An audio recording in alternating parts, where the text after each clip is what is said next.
Thank you for having me. And actually, the research was conducted with Professor Kunda, who was supposed to be here. Unfortunately, she's not, but she sends her regards. We prepared this together, but I will assume liability for any mistake. So this lecture is envisaged as an overview, actually, of how maritime conventions you are all familiar with interact with instruments of private international law. So one of the key features of maritime relations, as we have heard on numerous occasions today, is that there, as a principle, they contain an international element. They have a cross-border element, more often than not, actually purely internal situations are exception. Don't worry. And the other feature is that maritime law is substantially uniformed by maritime conventions, which mostly contain substantive rules. So rules which are prescribed in these conventions are of substantive nature, so they directly apply to a particular dispute, to a particular legal relationship. However, this does not mean, as we have heard, that we don't need private international law. There are still issues which are not covered by the scope of application of these conventions. So, in these situations, we will need to determine applicable law. And of course, there is the issue of jurisdiction, that little provision at the end of a contract. So I'll start with maritime transport contracts, and in particular, carriage of goods by sea. No? It's not switching this one? No. I don't know why. No. Have you used this post to answer that list of participants with someone having that with information about other persons for the legal term? Anybody got that? No. Does it work now? No? Možda da ga zatvorim.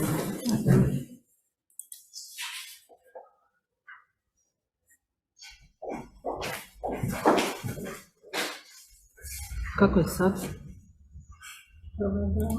Ako miče, bi smič po tebe. Mijenja se, ali cijela ova stavina.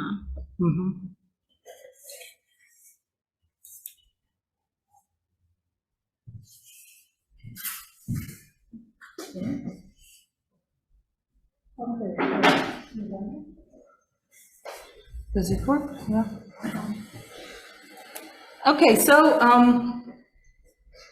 I've listed here at the beginning of this slide some of the conventions which contain rules on jurisdiction. So rules on international jurisdiction, which are relevant for carriage of goods by sea, can be found in Convention of 1952 on arrest of seagoing ships. Hamburg rules and, of course, Rotterdam rules are in this slightly vague color since they do not apply. And at the level of the EU, international jurisdiction for commercial and civil matters is unified by the Brussels 1 bis regulation. However, this is not the first source that unifies these issues. This matter was harmonized as of '68 when Brussels Convention was enacted. Actually, it wasn't enacted by the EU because at that time the European legislator did not have competencies to do that, to regulate issues of international jurisdiction. So it said, okay, member state, please conclude a convention so we can make sure that there is an internal market and everything functions really well. And then Brussels I regulation superseded the Brussels Convention, and the source that is now in force is Brussels I bis regulation from 2012. Apart from rules on international jurisdiction, it has also rules on recognition and enforcement. So it's a double regulation, as we refer to it. So the question is, how do these instruments fit together? There is a provision in Brussels I bis regulation, Article 71, and here we encounter our first problem. So this provision says that Brussels I bis shall not affect any convention to which the parties are member states and which regulates particular matters. So when we are saying that parties have to be parties to these conventions, we take Amsterdam Treaty as a relevant date. Because from the Amsterdam Treaty, European Union gained the competences to regulate issues of international jurisdiction. And the rule seems pretty straightforward. Okay, so we have another convention which has a particular matter regulated, such as carriage of goods by sea. But the issue arises with one of the cases before the Court of Justice, which was not a maritime case. It was TNT Express, and it concerned a CMR convention. And in this case, the Court of Justice had a pretty interesting reasoning, and it interpreted the provision of Article 71. It said, yes, it gives precedence to conventions, but as long as these conventions are in line with principles of Brussels I system. So we need to understand the Brussels I system as rules which require a high level of certainty, high level of predictability of the outcome of the dispute, functioning of the internal market, and so on. And from the decision in TNT Express, it's not quite clear what is the court supposed to do. Should it apply a particular convention and then check if it is in line, more or less, with the Brussels I bis? Or is this just, let's say, a proposal, a creative proposal by the Court of Justice? And there isn't much agreement on the character of this judgment. In terms of CMR convention, it is clear that it should take precedence over Brussels I bis. But what happens with other conventions? So this issue will not be that relevant maybe for carriage of goods by sea. It is more problematic in terms of carriage of passengers, which Eva and Adriana wrote a really good article about. So anyone who is interested, you should look it up. So for now, I will skip resolving this issue because I'm not sure I have a definite solution. So we should take a look at the provisions on international jurisdiction from Brussels I bis. The one that will most often be used is Article 25 on agreement on jurisdiction. So Brussels I bis allows party autonomy and allows the parties to agree on a competent court. And then there are some other provisions which will be used. So they're listed in a hierarchical order in which they should be investigated whether they apply or not. So we can start with the prorogation of jurisdiction in Article 25, and this provision it even represents an exception from the personal scope of application of the Brussels I bis regulation. So Brussels I bis regulation applies whenever the defendant has his or her domicile in the European Union. And when they were enacting Brussels I bis, so when the amendments were taking place, there was a proposal that the personal scope of application should be extended even to defendants from outside of the EU. This was not accepted in the final text, except with respect to certain provisions like Article 25. So even if neither of the parties from the EU, they will be able to agree on a court of EU member state, and if it is in line with the requirements as to form, then this agreement will be valid. So the most important part is actually the one on formal validity. So there are three options: either the agreement should be in writing or evidenced in writing, or if the, let's say, parties for a long time orally concluded an agreement on jurisdiction and no one contested it, then it will be fine, in line with point B. And there is point C, which says that if a form is in accordance with usage in international trade or commerce, of which parties should have been aware, and this international trade or commerce has to be understood not in general, but in a particular sector in which parties operate. And I have listed several judgments here. I will not go into the details. So these first two judgments, MSG and Trasporti Castelletti, they're important for interpreting this formal requirement. So in MSG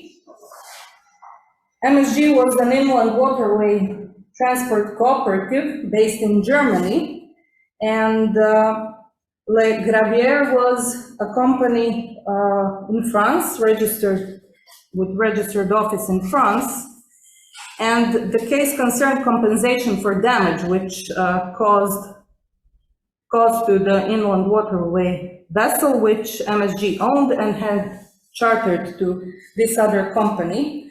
So the issue here was that MSG included a prorogation clause, agreement on jurisdiction, on a commercial memorandum. And then invoices which MSG issued, they included a reference to that memorandum. So at no time did Le Gravier said, okay, I agree. And the court said, if this is in accordance with the usage in a particular sector, here it would be a maritime sector, then it is okay. And the similar issue was discussed in Trasporti Castelletti. And then Tilly Russ and Cork, they deal with another issue, which is, will the prorogation clause have effect on third parties? So this will be particularly relevant when a prorogation clause is inserted in bills of lading. So can a third party, or should a third party, rely on such a prorogation clause? And the court's standing was yes, but only if under national law, which is applicable, that third party, by way of subrogation, let's say, enters into the shoes of the party that agreed to prorogation of jurisdiction.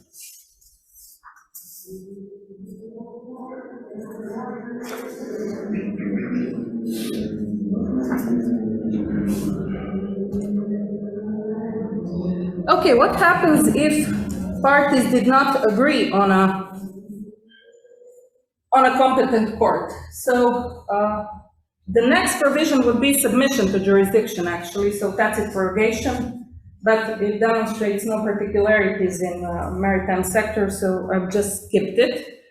And the next one would then be special provision on jurisdiction for contracts.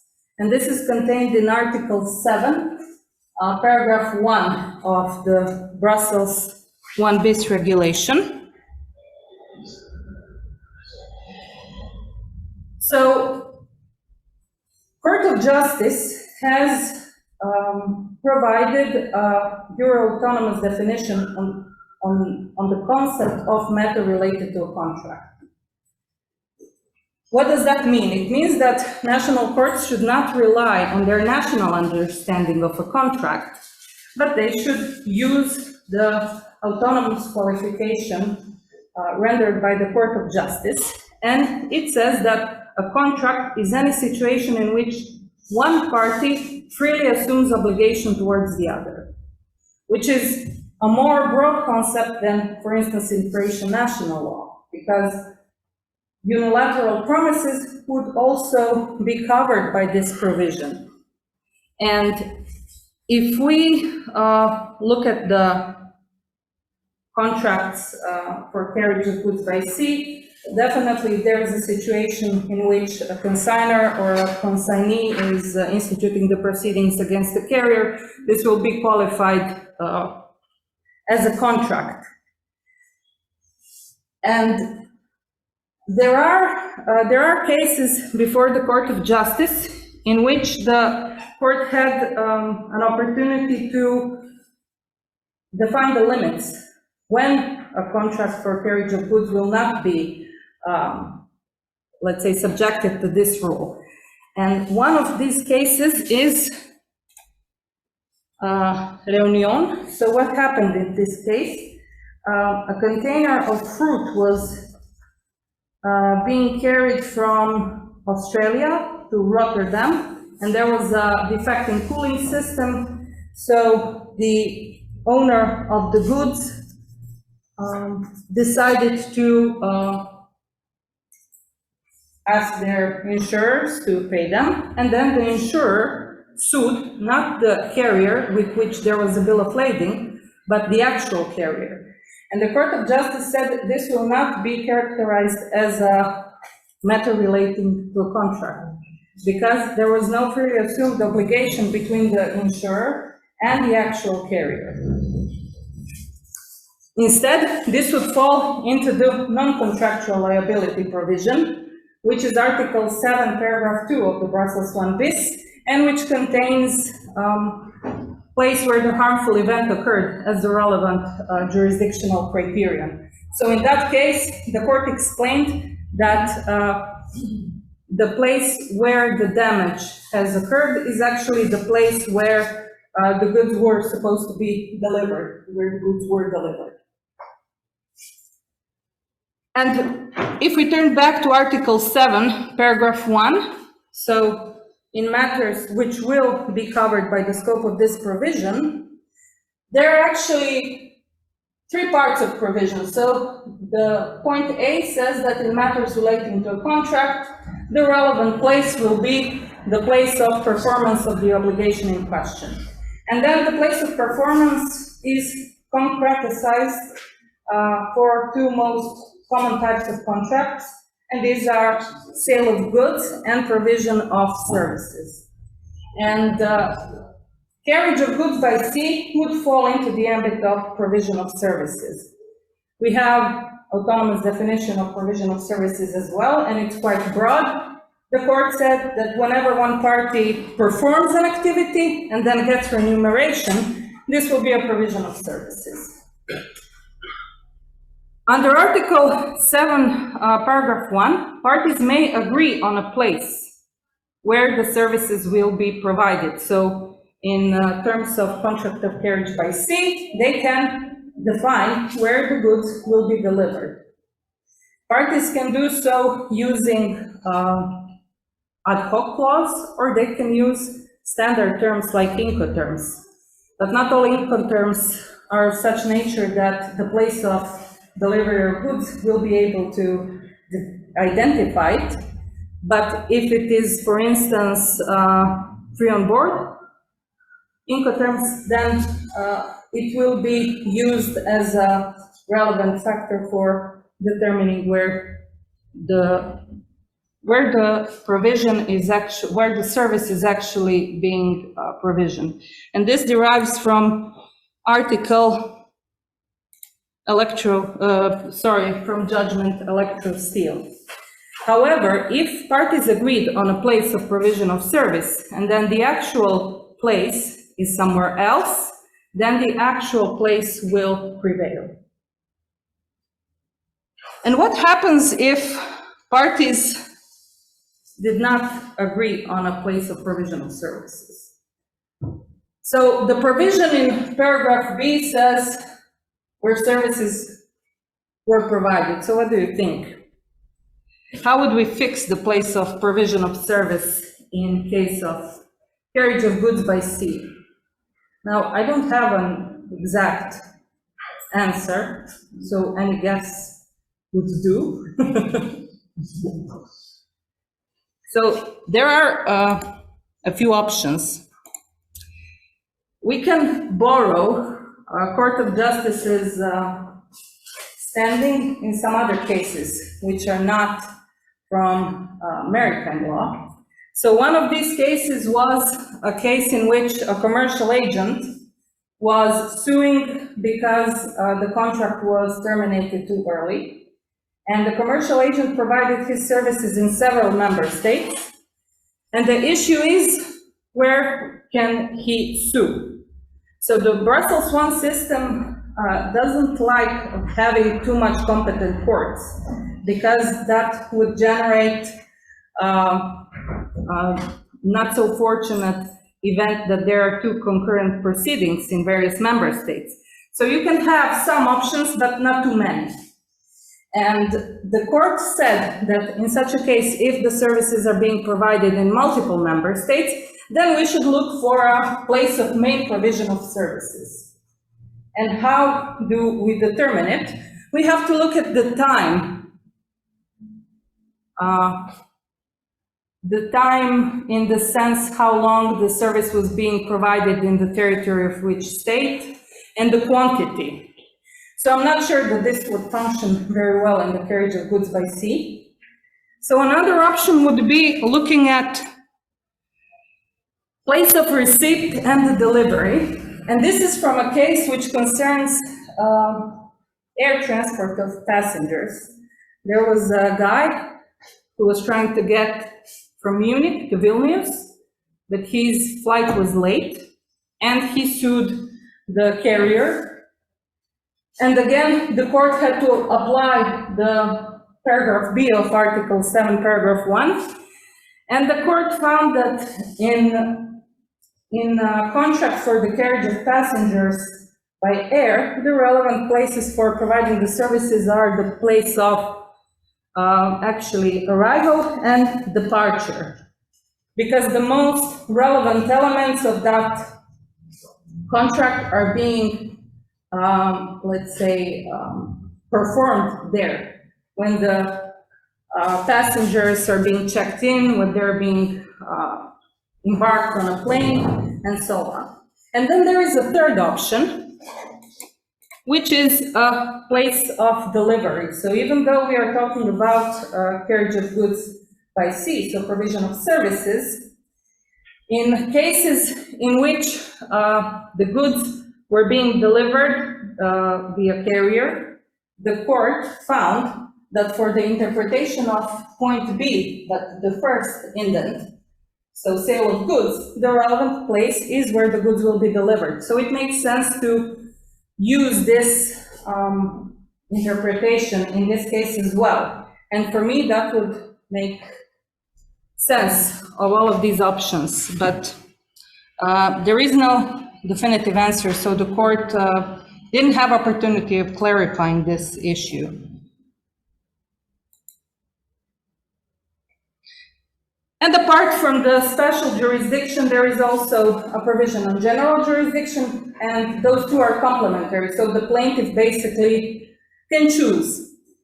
And for legal persons, the domicile is determined by Brussels I bis regulation as a statutory seat, central administration, and principal place of business. And if a legal person has, for instance, statutory seat in one member state, but does most of its business in another, then it will have two domiciles, which again gives a plaintiff additional option for suing.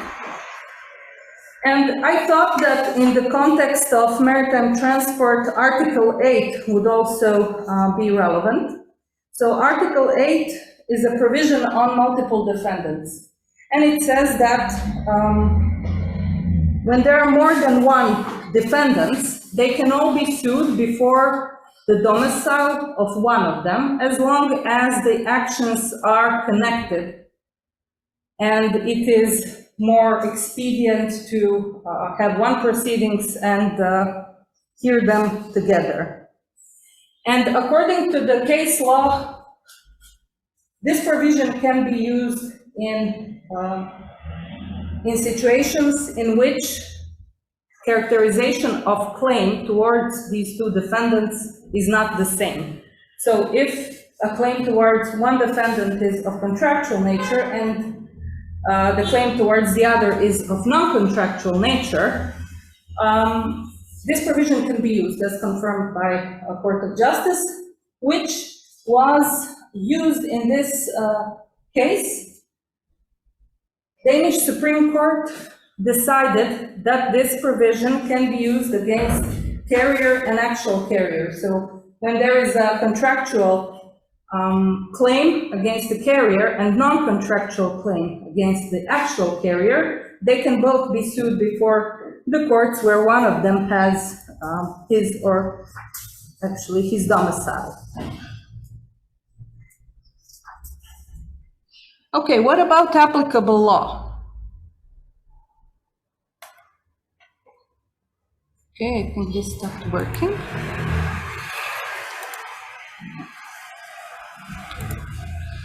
Actually, before going to applicable law, I just wanted to mention one aspect, which is not connected only to contractual issues in maritime relations, but it's more general, and it concerns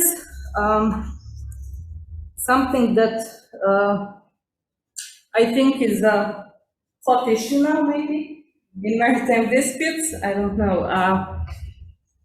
So this problem derives from the case of Port of Assens in Denmark. And in this case, there was a Swedish charterer which chartered a tug, including a tug called Sea Endeavor.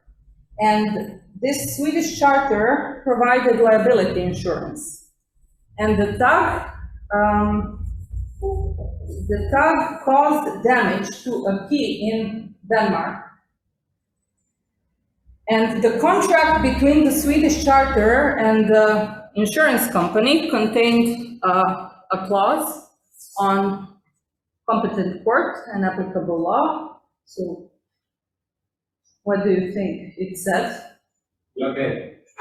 Yeah, English court and English law is applicable. But the Danish port authority decided to institute the proceedings in Denmark against the insurer, because the Swedish charterer, as a result of this, went into liquidation. And according to Danish rules, it is possible to sue the insurer directly in these types of cases.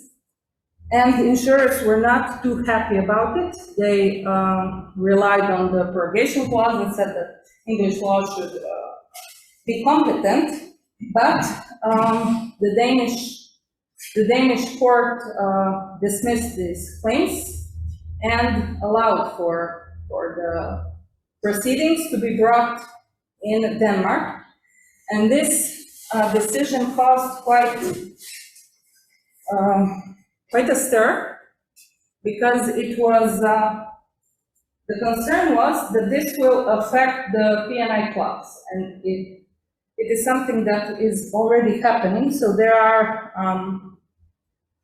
proceedings in which P&I clauses are being directly sued in member states which are not UK.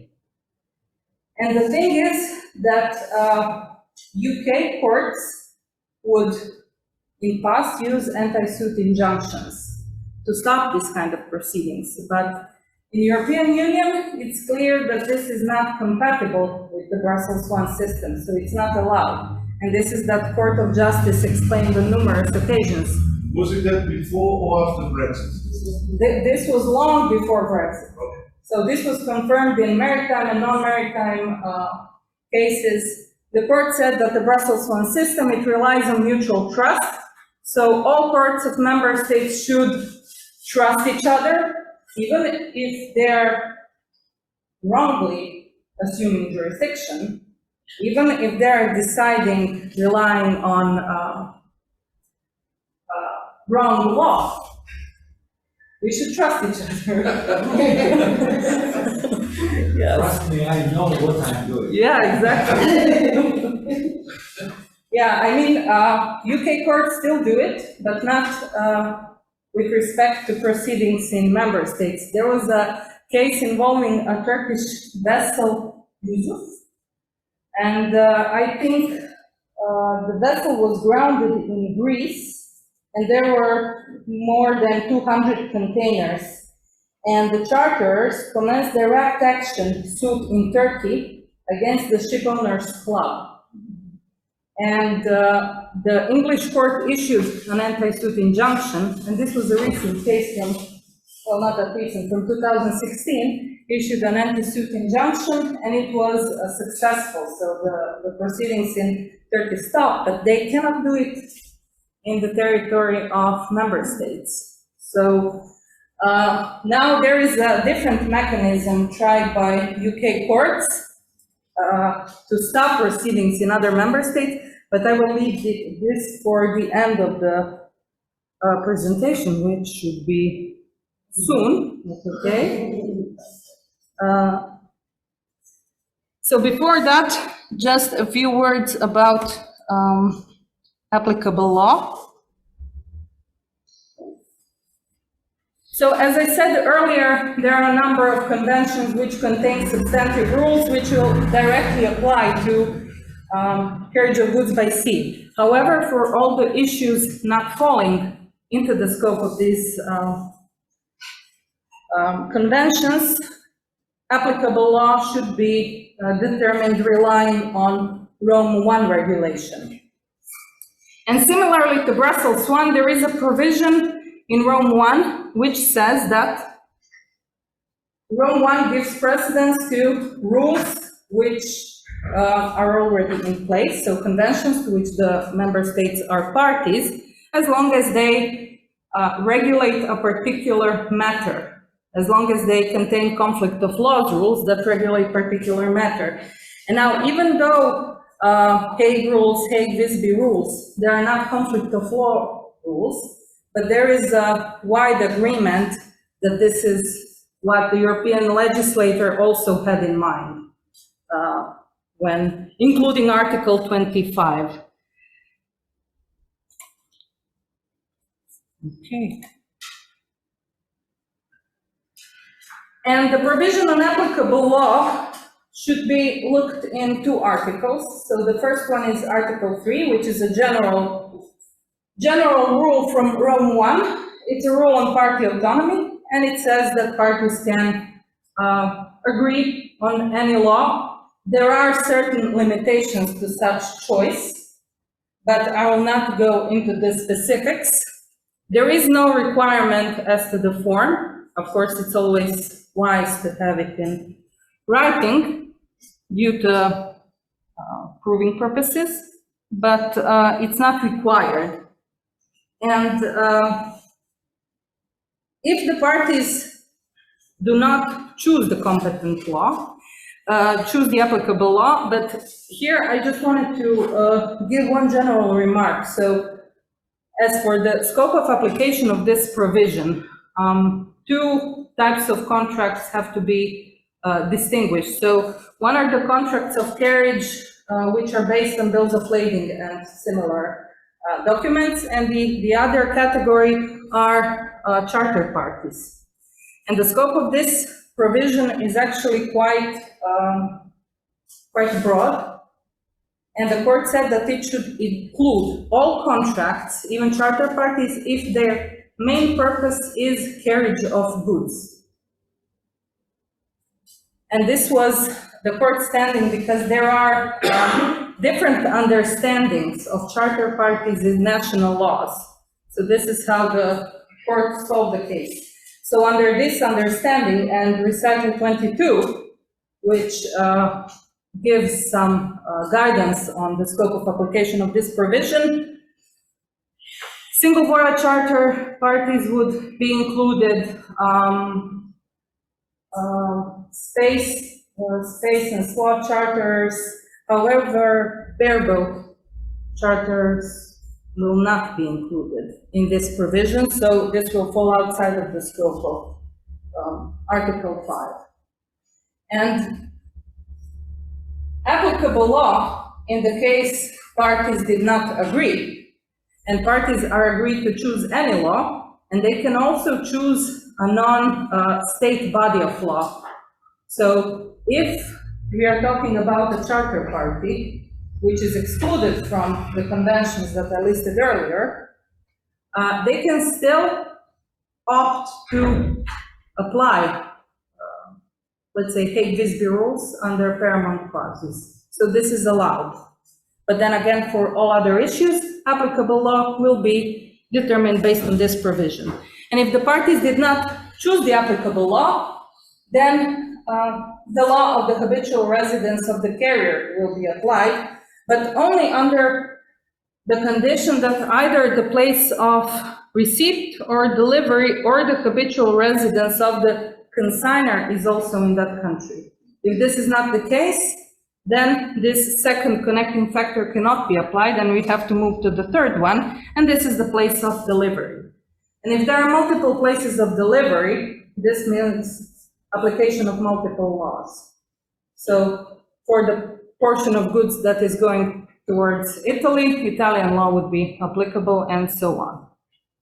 And in the end, there is the escape clause, which is a usual mechanism for in private international law, giving some flexibility to the judge when it is obvious that another law should be applied because it's manifestly more closely connected to the contract. Can I have a question? Yeah, sure. Going back to that slide, Yes? this inter-container case, that was the case that talked about charter parties, whether they can be... This is the case in which the Court of Justice said any contract as long as the main purpose is the carriage of goods. Okay. And this is it. So it's upon the national court to determine whether the main purpose is carriage of goods or not. It's not a maritime law case. It concerned a lease of a train wagon. Yeah.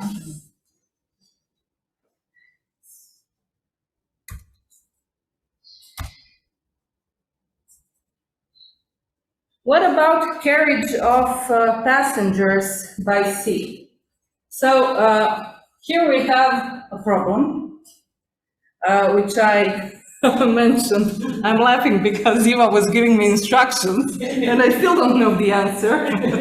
So which court should be competent? Do we use Athens Convention for the carriage of passengers and luggage by sea, which contains rule on international jurisdiction, or do we use Brussels I bis regulation?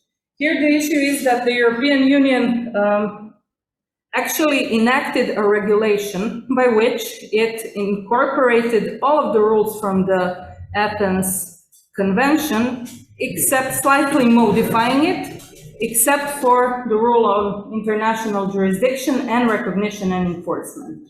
And the reasoning was, we have that covered by the Brussels I bis. And then in 2012, was it in 2012, the European Union acceded to the convention, but then again, these two provisions were left out.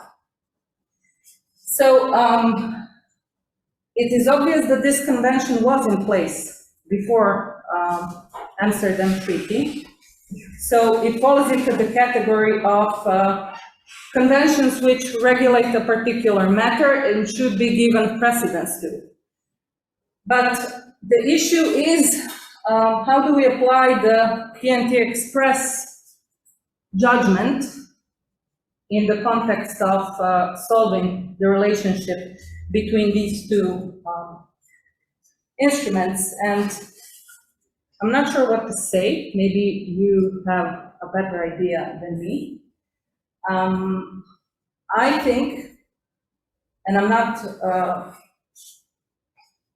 my mind can be changed, I'll say that I would give a precedence maybe to the Athens Convention, because this is an international obligation that member states entered into. It cannot be derogated from just by becoming a member state later on. But then again, I'm open to other opinions. And the rules in Athens Convention and Brussels I are not that different, actually. So under the Athens Convention, there are several options for the plaintiff, and this is, let me just check it, and this is permanent residence or principal place of business of the defendant, place of departure or destination, place of domicile or permanent residence of the claimant. However, if the claimant has, actually the defendant has his place of business in that country, and where the contract of carriage was made. So if we compare it to Brussels I bis, we wouldn't come to the same conclusion, but they're not that different. So in Brussels I bis, the applicable provisions would be the same, which are applicable in carriage of goods by sea. And I've already mentioned how the court interprets provision of services when the contract of issue is the one for carriage of passengers, so place of arrival and departure. And then with all these other options, we more or less are at the same footing as we would be with the Athens Convention, with one difference is that Athens Convention allows to the plaintiff to sue in his home state as long as a place of business of the defendant is there. So maybe we don't have a problem at all. Yes? Maybe further explain why is there confusion for the Athens Convention that not pursue the Brussels I bis? As far as I remember, the wording of the article in the Brussels, it states if two or more party state members are part of that convention, then it will be pursued the Brussels. Yeah, so the provision is quite clear. Provision of Article 71, which was cited in one of the first slides. So it says we give precedence to the convention which member states applied at the time Brussels I was enacted. So there is a case which, puts a little bit of a question mark on that provision, and this is the TNT Express case, which says that, yes, that's true, but as long as provisions in that particular convention are not in collision with, let's say, cornerstones of the Brussels I system. So the issue is, how do we interpret that? Is that like control, which is being given to the national judge who should compare these two instruments, or is this just a creative way of writing a judgment by the Court of Justice? So that's why there is an issue. And Athens Convention is furthermore problematic because at the time the EU acceded to that convention, the protocol from 2002 was not yet in place.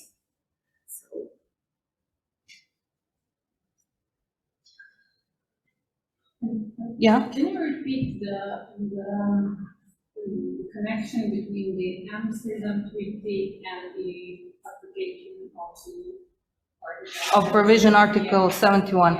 Okay, so the provision of Brussels I bis in Article 71 says that the Brussels shall, not give precedence, shall not prejudice the application of instruments which regulate a particular matter. So the requirement is obviously that such convention is already applied by member states at the point in time when the Brussels I is being enacted. And Brussels I was enacted in 2002. Okay, more or less. I'm not sure if I got the date right. It's a regulation, no, it's 2001. But we cannot take as a relevant date the date of enactment of the Brussels Convention, because this was in 1968, because at that time the European Union did not have competences to regulate issues of private international law. So we got them with the Amsterdam Treaty of 97, which entered into force in 1999. So at least this is my understanding. And by 1999, Athens Convention was already in, no? From 74. Yeah, but that is the separate instrument, because the Athens Convention of 1974 was one instrument, and then with the protocol of 2002 prescribes that all countries who accede to the protocol have to denounce the Athens Convention of 74, and the Athens Convention protocol, together with the provisions of the Athens Convention of 74, are to be read and interpreted as a single instrument called Athens Convention of 2002. So actually this convention entered into force in 2014, and therefore I think we don't have a problem. Okay. So do we treat the protocol as an entirely different instrument? Because that would be, okay, if this is the case, then the Brussels 1 bis would prevail.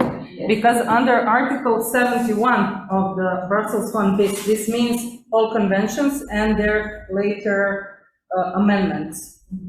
Okay? But if protocol from 2002 is treated as a completely different, then that would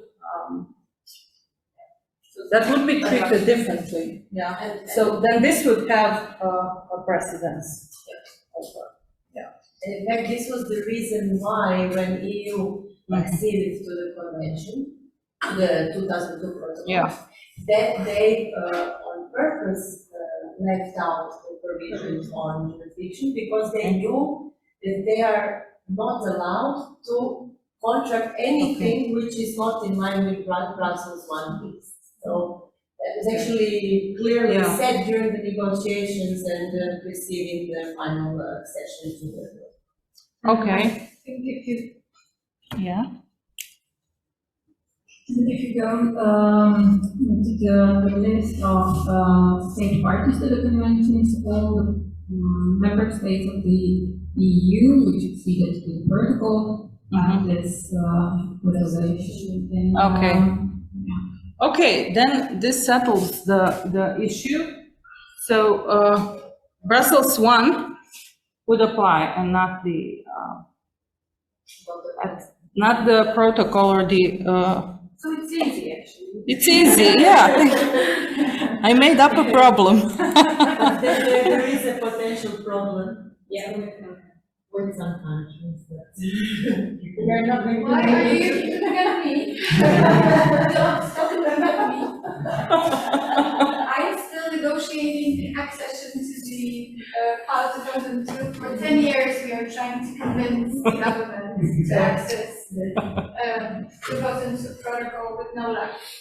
We had 3 attempts, and they all failed because new elections were coming, and this was not important.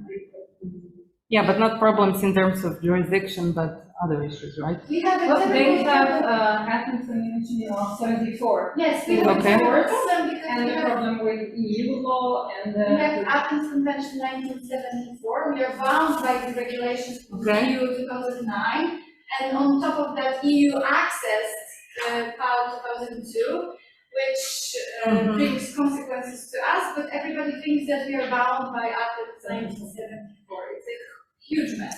And passengers don't have any idea whatsoever. Their whole, everything depends on what type of ship they have, whether it's a smaller ship or larger ship that goes farther into the sea. So Nice. Yes, that's going to be a subject of my thesis, and I really hope it's going to stay like that for some time. Until you finish, please.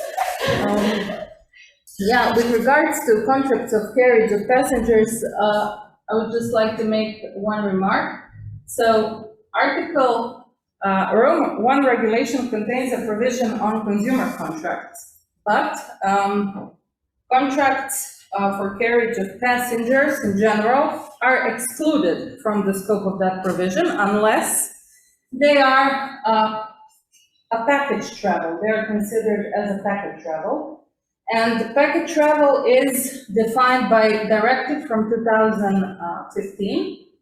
And it requires that the contract has at least two elements from the list. For instance, transport, accommodation, car rental, and some other touristic services.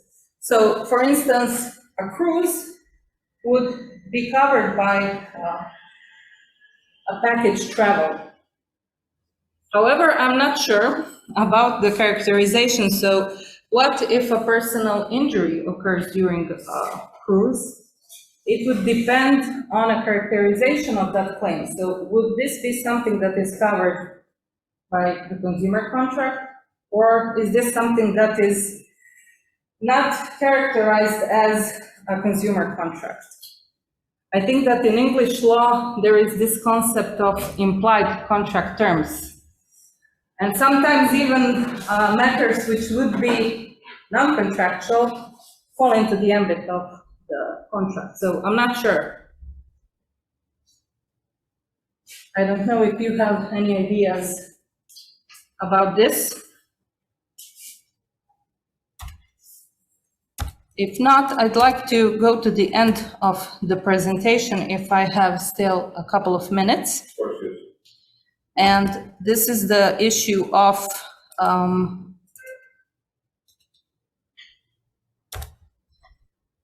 coordination of jurisdiction and recognition and enforcement. So, as you all probably know, Brussels 1 contains provisions on list pendants, so how to deal with the situation when there are multiple proceedings, two or more proceedings regarding the same matter and between the same parties in two different member states.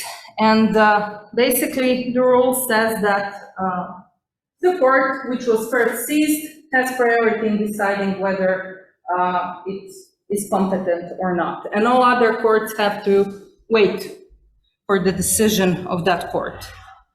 And I mentioned that English courts are now trying different tactics since they cannot use anti-suit injunctions. And one of the tactics is relying on actually res judicata issue, which is connected to list pendants. So this was an issue in a case London steamship owners. And this case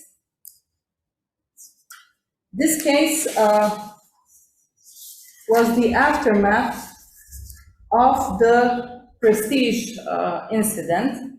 So as a result, there were proceedings instituted before Spanish courts against the P&I Club.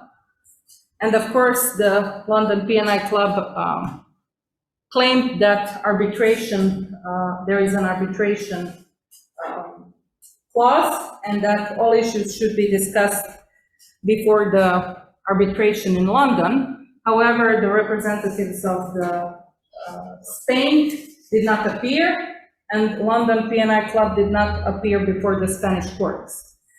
So what the P&I Club did, they, after the arbitration award was brought, they tried to enforce it in that jurisdiction. And once they have enforced it in UK, they used it and appeared before the Spanish court and said, okay, but you cannot proceed. You cannot recognize another decision since we already have, this is a res judicata And the issue was whether this decision of enacting an arbitral award was actually considered as a judgment for the purpose of the Brussels one. And yes. What did the arbitration award say? The arbitration award fixed the amount to which the P&I Club was liable to Spain.